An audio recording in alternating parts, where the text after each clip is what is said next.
What is up there, everybody? Citrus Aviation here for yet another video. Today, we have model aircraft news for December 2022. I hope you all are having a wonderful day. And we're going to talk about the news for this month. And I'm going to bring on a special guest, once again, Red River Aviation, and I would like to welcome him to the show. Thanks for having me aboard, man. I very much appreciate it. Yeah, certainly. So, there's not been a whole lot for headline news occurring in the model aircraft industry. Our last episode did just occur just a few weeks ago, so that might be one of the reasons why, but it also has been a little bit quieter. I hope you all got some great Black Friday deals if you bought model airplanes or whatever it is you buy on the Black Friday holiday.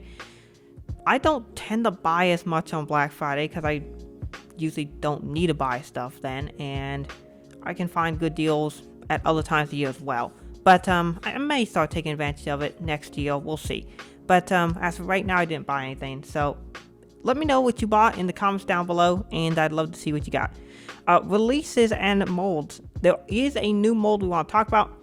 This is the brand new NG Models AG600M. They'll be available in 200 scale. It looks to be really, really nice. They've done a preview of it. Yesterday's airline did a preview of it as well, and we will talk about their very first ever AG600M release as well. It is a factory model. It's basically a model that the manufacturer made sewing the aircraft, and so here is the model NG is doing. Pretty neat livery with the red, yellow, and white, demonstrating its firefighting, rescue, and firefighting abilities. Basically, it's meant to be a water tanker as well as an amphibious aircraft, but I assume a lot of the customers will be for firefighting effort. But anyway, pretty neat aircraft.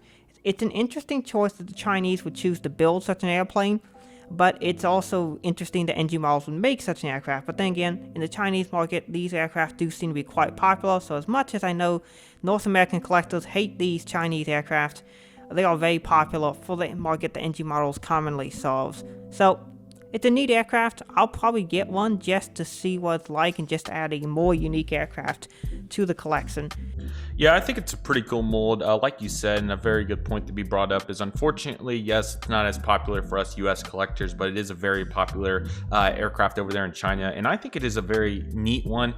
It tends that they usually copy planes like the 717 for the ARJ21, but this seems a little bit more original. It kind of reminds me of a Dash 8-200 just a little bit, but obviously then you have the float component to it and the very unique fuselage shape, so not a complete copycat this time around. I think it's a very unique aircraft in general, and it definitely is a very cool one. So I think it's a very neat aircraft. I'm really excited to see what kind of planes they can release with it. And yeah, while it's another passer for us, and maybe we could get one just for fun in the future, it's still a very neat plane. I think it's going to do NG as a company very well in the future. So I'm excited to see how they'll utilize it, and I think it's definitely a very good choice for them.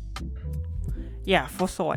And that is it for mold news. Not a whole lot going on with mold right now, and we're going to get started with the releases.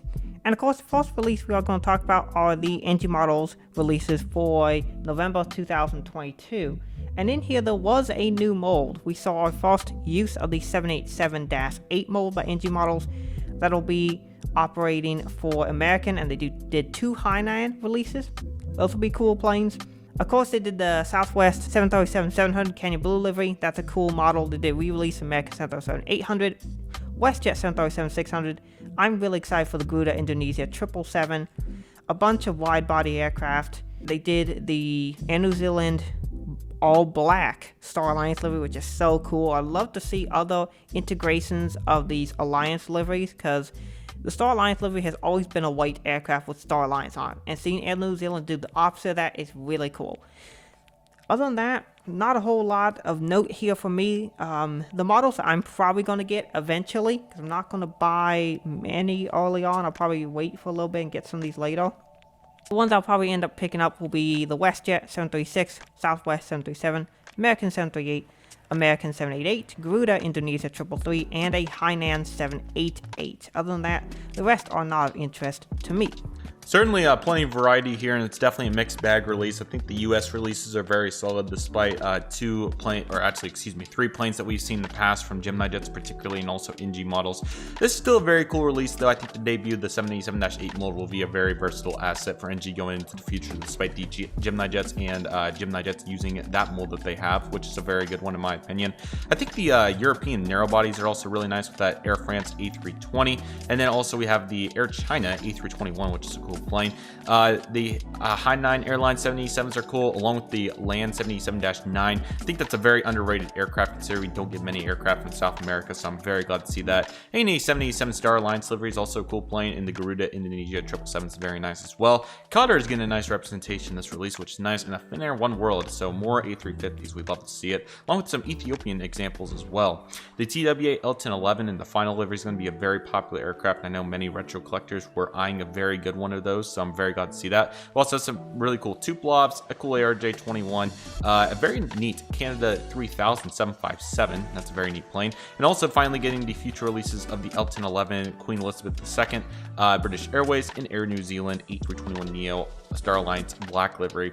It is a very diverse release, and I think there is definitely somebody for everybody here. So personally, from NG's perspective, you can't really complain with what they're releasing here, and I think they did a really good job casting this one in general. So nice job by NG, and I'll be excited to see how these sell and how these models come out. The Land 787-9 has only been made once before, from my understanding. That was a Phoenix Models release. So this one will be way better, and it's really cool to see them doing that.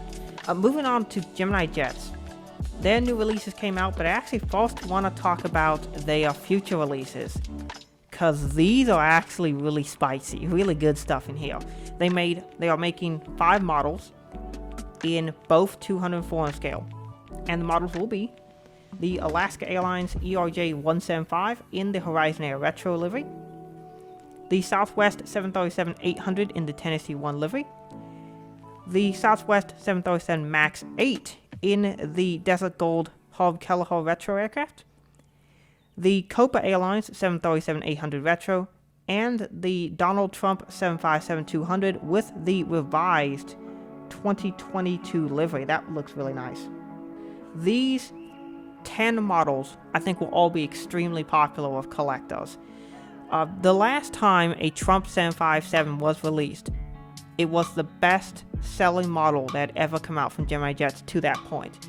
The 400 scale version sold out within 2 weeks, and the 200 version sold out within 2 days. So those went pretty quickly, and actually the 400 scale version sold out in 5 days, and the 200 scale version sold out in 2 days. Those have only been trumped by the American Delta CRJ 900s that sold out in about 4 hours each. So those went very quickly, but the Trump 75s went quickly, and I'm sure this next Trump 757 release will sell out extremely quickly when it comes out. So if you really want that model, you need to be buying it the second it's released, or else you will miss out on it. But that will be a nice model. The Alaska 175s will be great as well. No one else makes a 175 in either scale, so that should be a neat model. The Max will be great from Gemini, as really no other company makes a good Max in either scale. And then the 2 737-800 specials, those can be bought from NG, at least the Tennessee 1, and I would presume that a Copa Retro will be made in the near future by NG models. So if you're looking for that, just buy the NG version of both when they are released. With that being said, I will move on to their December releases, which did come out, which look pretty good. This is a better release overall, I think, as I mentioned in my video. Some of the highlight models for Soy are the Avelo 737-800, we have not had that before. The Amerijet 752, we have not had that before. The DHL 777 in the Interactive series, that's really neat. We have not had a Flybe Q400 yet in the new livery. This is the very first release in 400 scale of an AIDA Airways narrow-body aircraft, and it is an Airbus 319. And of course, the South Korean P-8 is fantastic in 400 scale as well.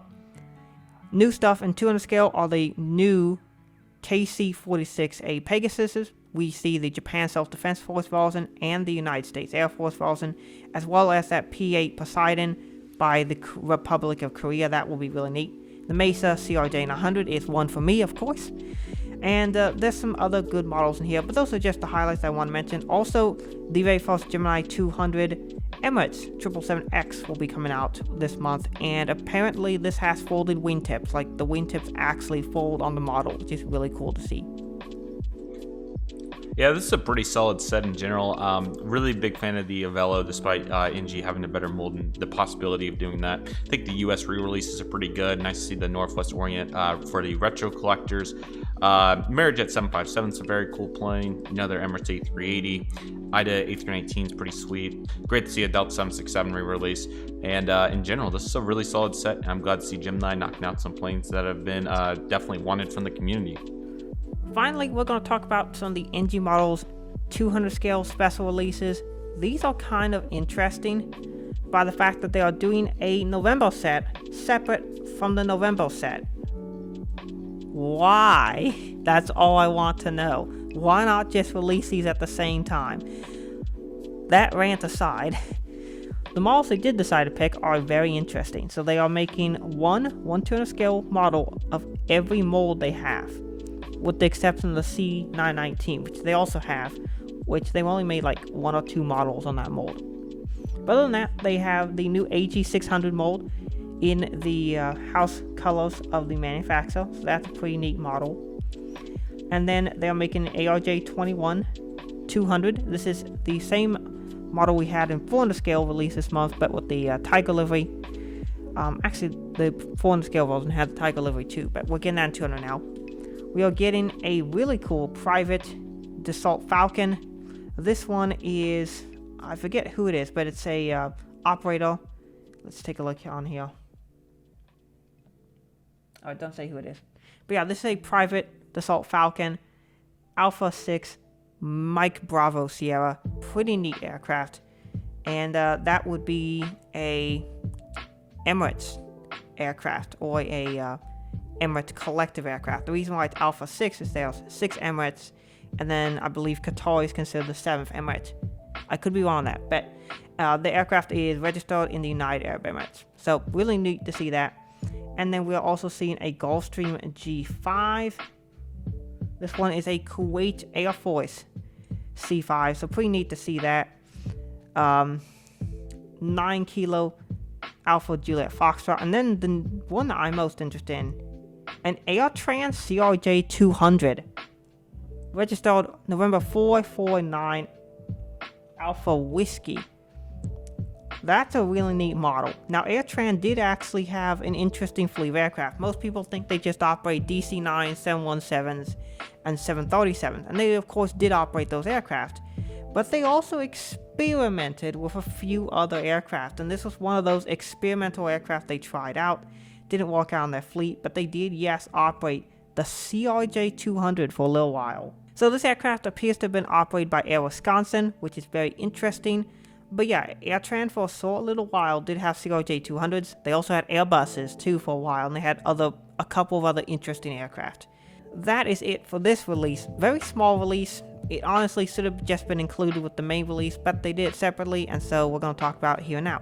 Yeah, it's a very unique setup there for NG, but I think that the Tiger ARJ is a really neat plane. The UAE Falcon is also very nice, so I'm very pleased to get to see that. They haven't used that mold, I think, in a while, so that's very exciting to get to see that. The Gulfstream G5, very cool plane. Glad to get to see that. The more Gulfstreams, the better. Some of the best biz jets out there, in my opinion. And you also get the AirTran Air Wisconsin CRJ 200. Yeah, like Citrus was saying, this is not a very common plane to see, really a model of, pictures of, or that sort of thing, but they get to see the model done is very unique, and for AirTran lovers, you guys are gonna love this aircraft, so I'm glad that they're doing this. This is fantastic.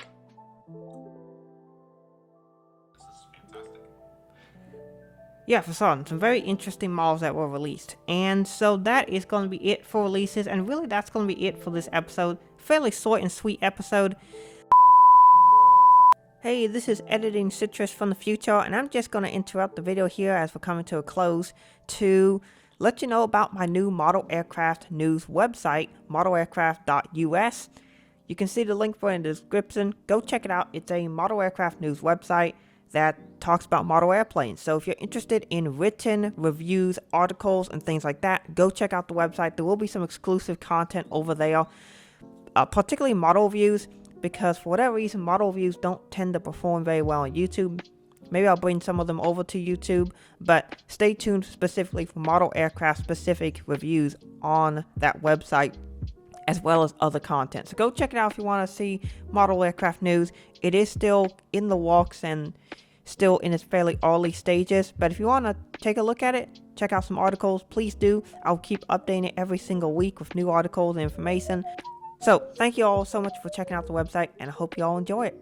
Both of us will be having some interesting content coming up for the Christmas/holiday season. We hope y'all had a wonderful Thanksgiving and were able to get some great models on Black Friday. With that being said, I want to give it off to Red River Aviation for his closing thoughts. Yeah, thank you so much for having me once again. Definitely a really slower episode compared to what we're accustomed to, but it was a bunch of fun to get to assess what we had, particularly releases and some new molds. And while a little bit short and sweet, it doesn't hurt to have a different style every once in a while. So hope you guys enjoyed it, and thank you once again, Citrus. Certainly, it was my pleasure to host the video. And with that being said, we want to say thank you for watching the video. Have a great rest of your day, and God bless you.